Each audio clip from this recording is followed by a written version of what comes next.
74쪽 21강 병원체와 질병입니다. 병원체와 질병. 우선 질병을 비감염성 질병과 감염성 질병으로 나눌 줄 알아야 되는데, 말 그대로 감염성 질환은 병원체에 의한 것이죠. 그 병원체는 바이러스 또는 세균 또는 곰팡이, 원생동물 등이 있을 수 있고, 그럼 말 그대로 비감염성 질환은 병원체에 하지 않은 것이죠. 병원체 없이. 그러면 고혈압, 당뇨병, 고지혈증 등이 있는데, 이런 비감염성 질환은 유전적인 것일 수도 있고요. 그리고 생활 습관 등에 의해서.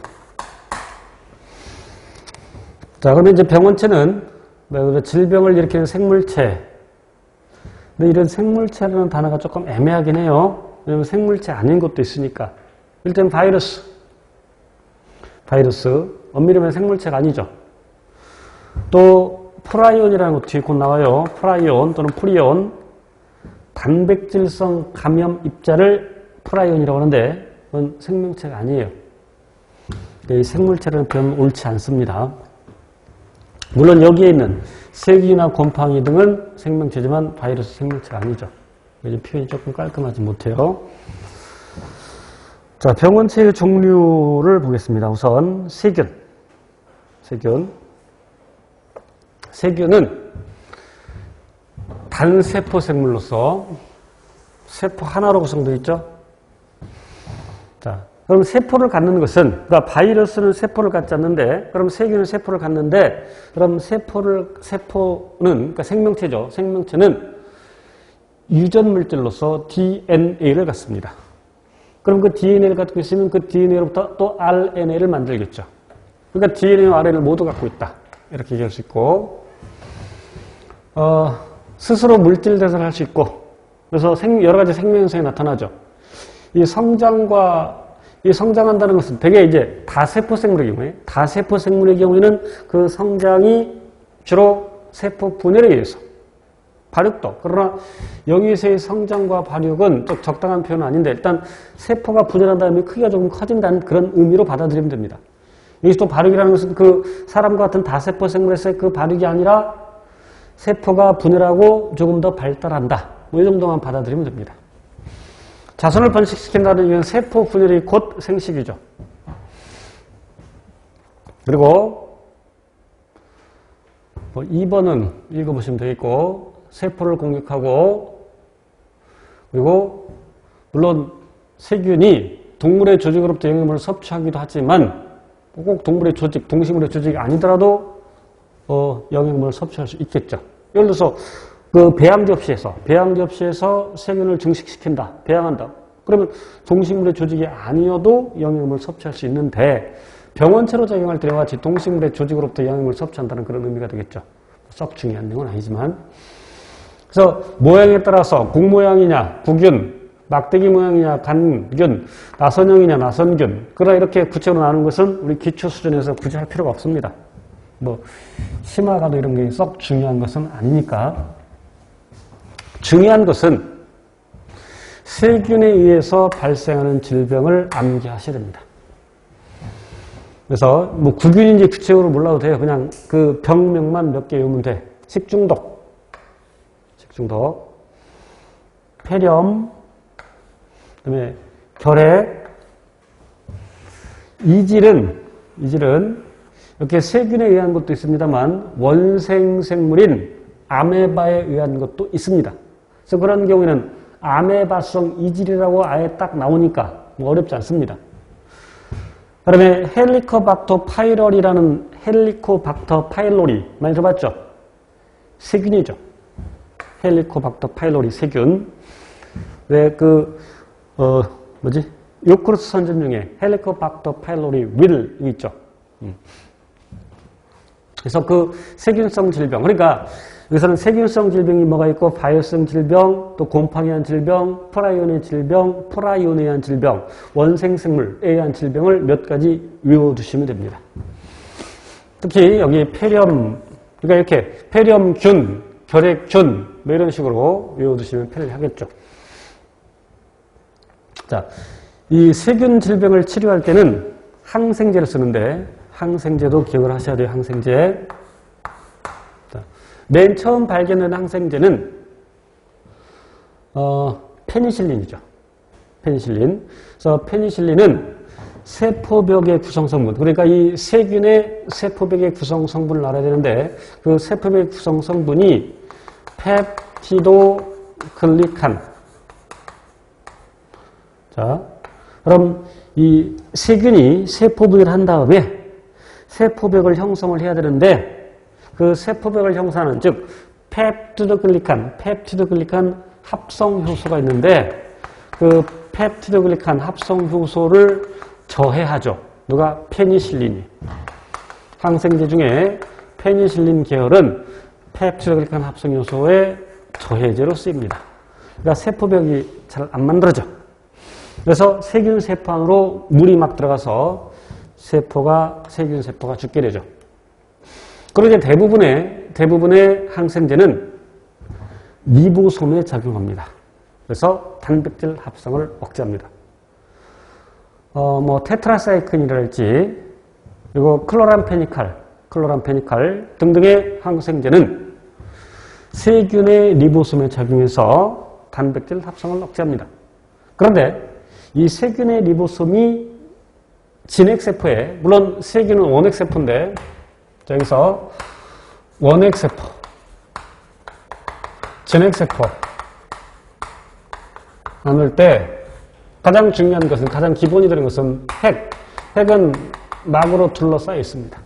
그래서 핵막 유무에 따라서 원핵세포는 없고 진핵세포는 있고, 진핵세포의 대표적인 것은 사람 세포를 생각하면 되고 원핵세포의 대표적인 것은 세균세포를 대장균과 같은. 그래서 막으로 둘러싸인 소기관, 미토콘드리아 등의 막성 소기관이 세균에는 없습니다. 리보솜은 단백질을 합성하는 것인데 원핵세포에도 있고 진핵세포에도 있습니다. 단백질을 스스로 합성해서, 즉 효소를 만들어야 스스로 물질대사를 할 수 있겠죠. 그런데 이 원핵세포와 진핵세포의 리보솜의 구조가 약간 달라. 자, 리보솜은 무엇로 구성되어 있냐면, 물론 이제 크기를 따지면 세균의 리보솜은 70S, 진핵세포의 리보솜 80S 이렇게 얘기하는데 그 S는 크게 신경 쓸 건 없는데 침강기, 조금 어렵지만 침강계수라는 것입니다. 이렇게 원판 위에 구멍이 몇 개 뚫려 있는데 시험관에다가 리보솜을 넣고 돌려, 뭐 리보솜이 아니더라도 뭔가를 넣고 돌려, 그래서 그 가라앉는 정도에 따라서 물질을 분리할 수 있는데 그 가라앉는 정도라고 생각하면 돼요. 크기가 큰 것이 이 숫자가 더 큽니다. 그런데 그 리보솜이 뭘로 구성되어 있냐면, 자, rRNA와 리보솜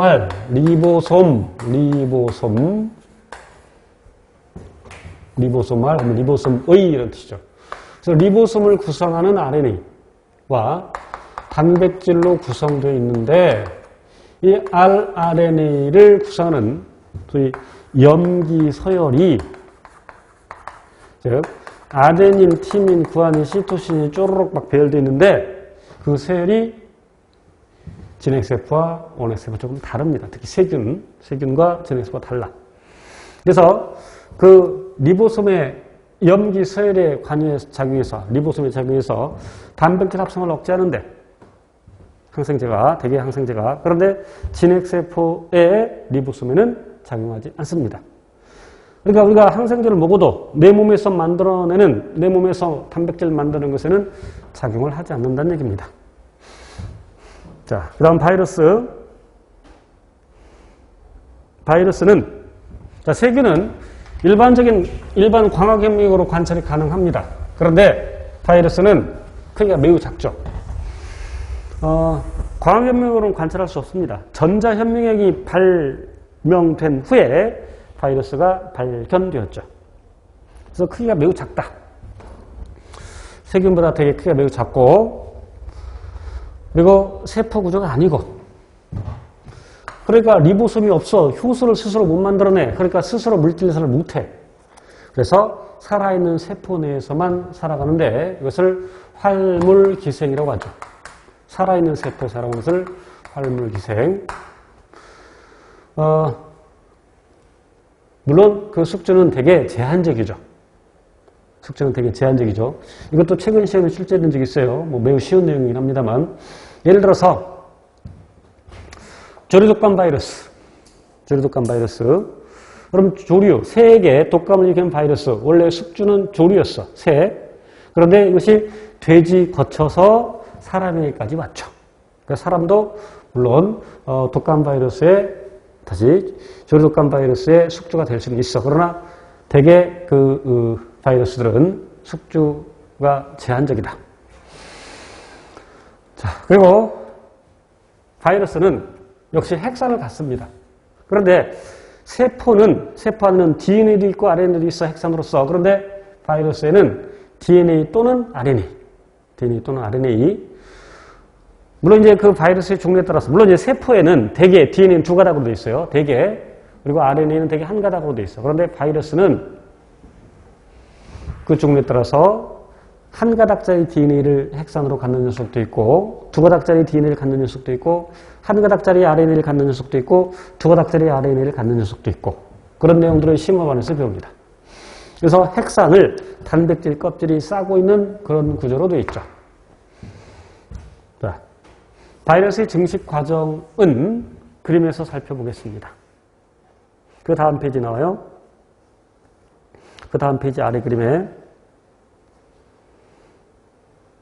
우선 바이러스가 숙주세포에 결합을 하죠. 바이러스가 숙주세포에 결합을 한 다음에, 자, 그럼 숙주세포에 결합을 하려면 지금 이 경우에는 핵산으로서 RNA를 갖고 있고, 그 다음에 여기 단백질 껍질이 있고 바깥쪽에 지금 이런 돌기 모양의 것을 갖고 있는데, 소위 단백질로 되어 있는, 뭐 이런 가지 외울 필요는 없겠습니다만 기초반에서는 단백질로 되어 있는 스파이크, 돌기. 그래서 그 단백질 스파이크가 숙주세포에는 특정 단백질에 결합을 합니다. 그리고 이렇게 세포막이 안으로 말려 들어가면서 안으로 들어오죠. 이렇게 막의 변형에 의해서 어떤 물질이 세포 안으로, 세포 안 또는 세포 특히 안으로 들어오는 것을 세포 내 섭취라고 합니다. 세포 내 섭취. 그래서 이런 작은 주머니를 형성하고, 이런 작은 주머니를 식포라고 불러요. 식포. 그리고 이 녀석이 이제 이걸 해체하고 핵산이 밖으로 나오고 이 유전체 RNA를 복제하고, 그리고 필요한 단백질을 만들고. 그런데 이 녀석은 스스로 단백질을 못 만들어. 그러니까 이 숙주세포가 만들어주는 거야. 물론 그 단백질 만드는 정보는 요 RNA에 있죠. 지 단백질은 지가 스스로 만들지 못하지만 단백질 만드는 정보는 가지고 있어. 그래서 이제 이와 같이 조립을 해서 밖으로 빠져나가게 되는데, 자, 요 정도, 우리 기초반에서는 요 정도 하면 되겠고, 자, 그 위에, 그러니까 75페이지 위에 세균과 바이러스를 비교해 놨습니다. 자, 세균, 숫자는 외울 필요는 없습니다. 물론 바이러스보다 더 작은 세균도 물론 있습니다. 실제로 바이러스보다 더 작은 세균도 물론 있어요. 그러나 그런까지 구체적인 것, 지엽적인 건 필요 없고, 전체적으로 볼 때 대체로 세균이 훨씬 크죠. 바이러스가 훨씬 작고. 그리고 세균은, 이거 잘못됐다, 이거. 핵이 어디 있어? 핵산이지, 핵산. 핵이 아니라 핵산. 이제 보이네. 아까 언급한 것처럼 진핵세포는 핵이 있지만 원핵세포는 핵이 없다고 그랬어요. 그러니까 핵산이죠, 핵산. 물론 핵산에 DNA만 있는 것이 RNA도 있고, 그 다음에 인지질, 뭐 세포 내 소기관. 그러나 이 소기관이 막성 소기관은 아닙니다. 막은 없어요. 물론 세포막은 있지만. 그리고 스스로 물질 대사를 할 수 있고, 그리고 항생제 개발이 비교적 용이하고, 비교적.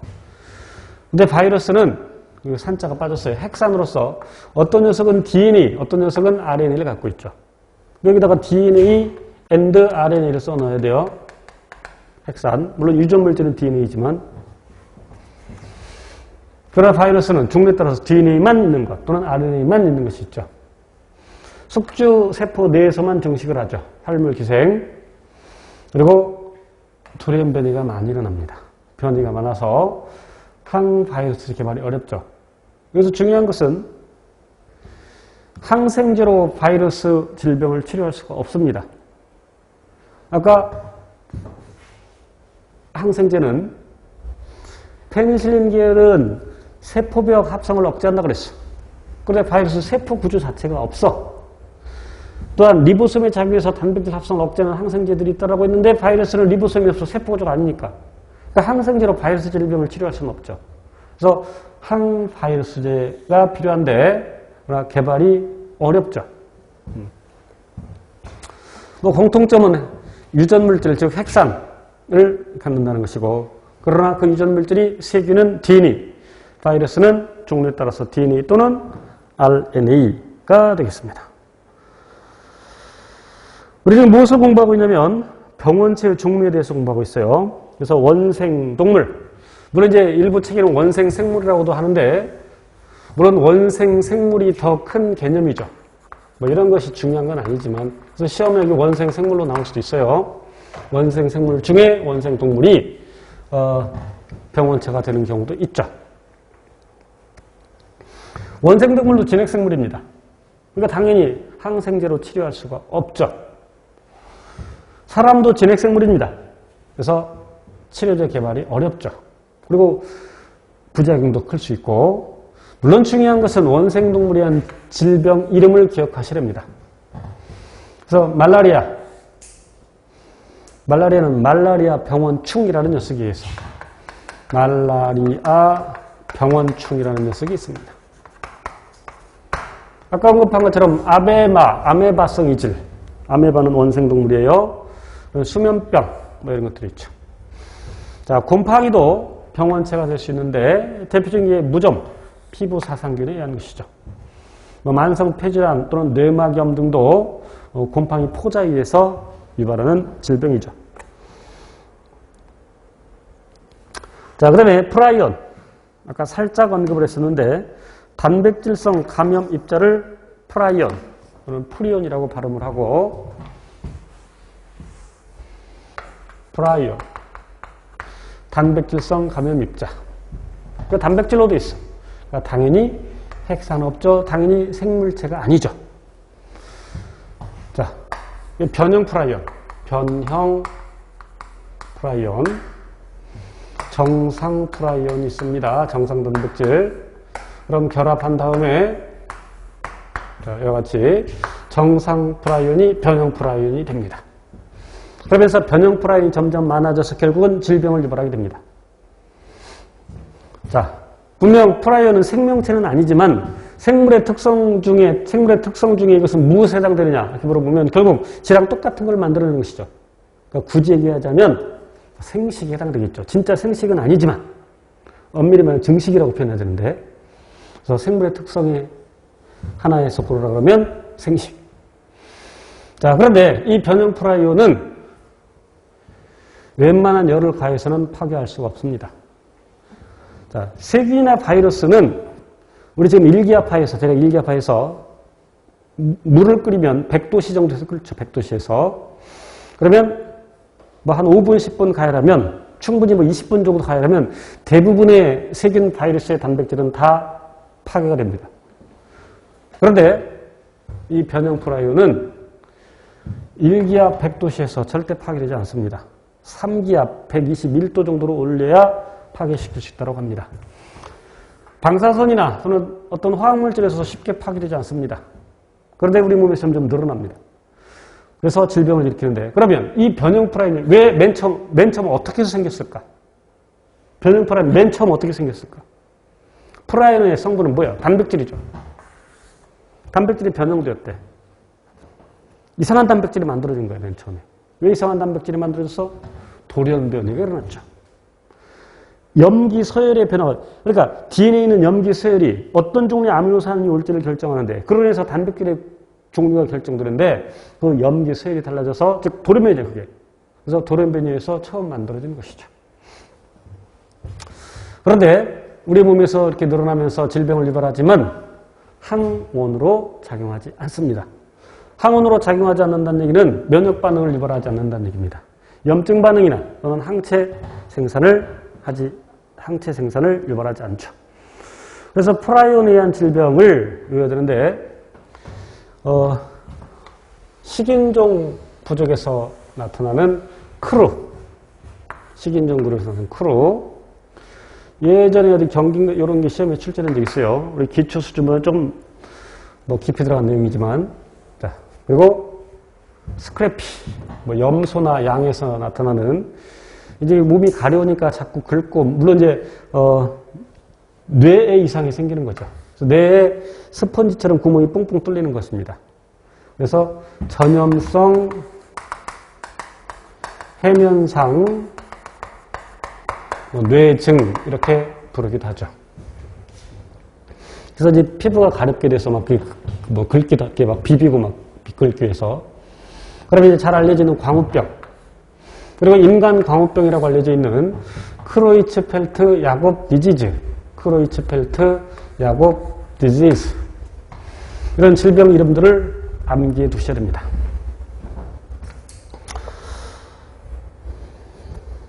자, 문제로 확인합니다.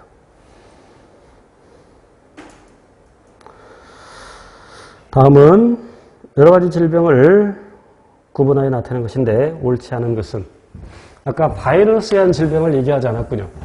바이러스에 의한 질병 대표적인 게 에이즈의 병원체 바이러스는 HIV로 잘 알고 있죠. 그리고 독감, 일반 감기가 다르죠. 독감은 독감 바이러스, 즉 인플루엔자 바이러스에 의한 것이죠. 여기 소아마비, 수두, 홍역 모두 바이러스 질환입니다. 바이러스. 탄저병, 파상풍, 폐결핵 모두 세균에 의한 질환이죠. 그럼 1번, 가와나 질병은 모두 감염성 질병이다 맞고, 지금 틀린 걸 찾아야 됩니다. 가 질병의 병원체는 스스로 물질을 할 수 없다. 바이러스니까. 가 질병은 세균 감염이 아니라 바이러스. 4번, 나 질병에 대한 방어 과정에서 비특이적 면역작용이 정한다. 이 우리 비특이적 아직 배우진 않았습니다만, 비특이적이라는 것은 병원체의 종류에 관계없이 같은 방식으로 하는 것을 비특이적이라고 합니다. 물론 바이러스 또는 세균, 그럼 세균도 그 특정 무리, 세균 한 종류가 아니라 여러 종류, 그 특정 무리가 가지고 있는, 공통적으로 가지고 있는 어떤 물질에 대해서 공통적인 반응이 나타납니다. 그것이 비특이적 면역. 물론 이제 명확한 거 3번 있으니까 이제 답은 그럴 수 있고, 4번 여기 비특이적 또는 특이적 면역은 그 뒤에 단원에서, 뒤에 강에서 배우게 됩니다. 그래서 답은 3번이고요. 2번. 이제 세 가지 질병을 구분하는 과정, 옳은 것은 그랬습니다. 옳은 것은, 자, 우선 그 세 가지 질병에 혈우병, 결핵, 독감 세 가지가 있는데, 감염성 질병인 것은 결핵과 독감이죠. 결핵은 세균에 의한 것이고, 그리고 독감은 바이러스에 의한 것이죠. 그러면 감염성 질병인가? 아니요. 혈우병은 감염성 질병이 아니죠. 자, 그럼 이제 결핵과 독감이 감염성 질병인데, 병원체가 세포 구조를 가지고 있는가? 예. 그럼 세균에 의한 결핵. 독감은 바이러스에 의한 것이니까 세포 구조를 갖지 않죠, 바이러스는. 자, 그럼 이제 옳은 걸 고릅니다. 1번. 자, 혈우병은 비감염성 질환인데 생활방식이나 환경으로 발병한다? 물론 비감염성 질병 중에 어떤 것은 생활방식이나 환경 영향에 발병할 수 있지만 혈우병은 유전병입니다. 그러니까 이 비병원성 질병은 비감염성 질병은 유전이나 또는 생활방식이나 환경의 영향으로 발병을 하죠. 그러나 혈우병은 유전에 의한 겁니다. 생활방식, 환경으로 관계없습니다. 그래서 1번 틀렸고, 이런 걸 조심하셔야 돼요. 대충 읽으면 비감염성 질병 맞네. 그럼 안 돼. 비감염성 질병이지만 혈우병은 유전에 의한 것이죠.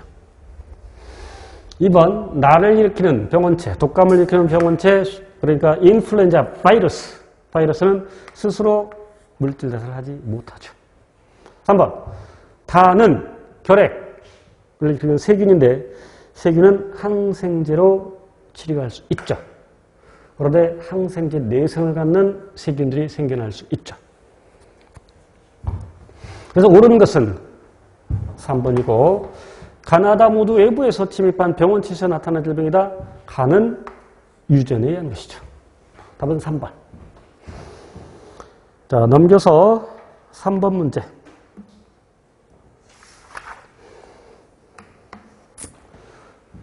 표는 질병 가나다를 일으키는 병원체의 특징. 가나다는 결핵, 광우병, 에이즈 중 하나이다. 옳은 것만을 골라라.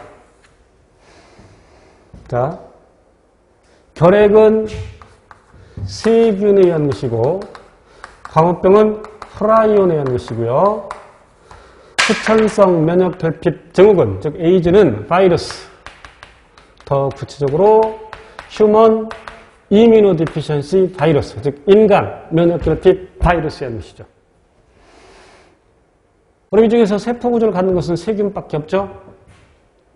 그러니까 다는 결핵에 해당되고,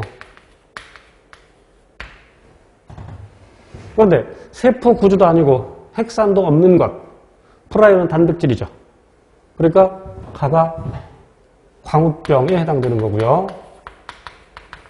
나는 에이즈에 해당되는데 HIV는 세포 구조는 없어. 그러나 RNA를 핵산으로 갖고 있죠. 그래서 기억, 가는 광우병이다 맞고 옳은 걸 고릅니다. 나의 병원체, 바이러스는 스스로 물질대사를 하지 못하죠. 세균은 원핵세포인데 원핵세포는 핵이 없습니다. 그래서 답은 1번 되겠죠. 오늘은 여기까지 하겠습니다. 고생하셨습니다.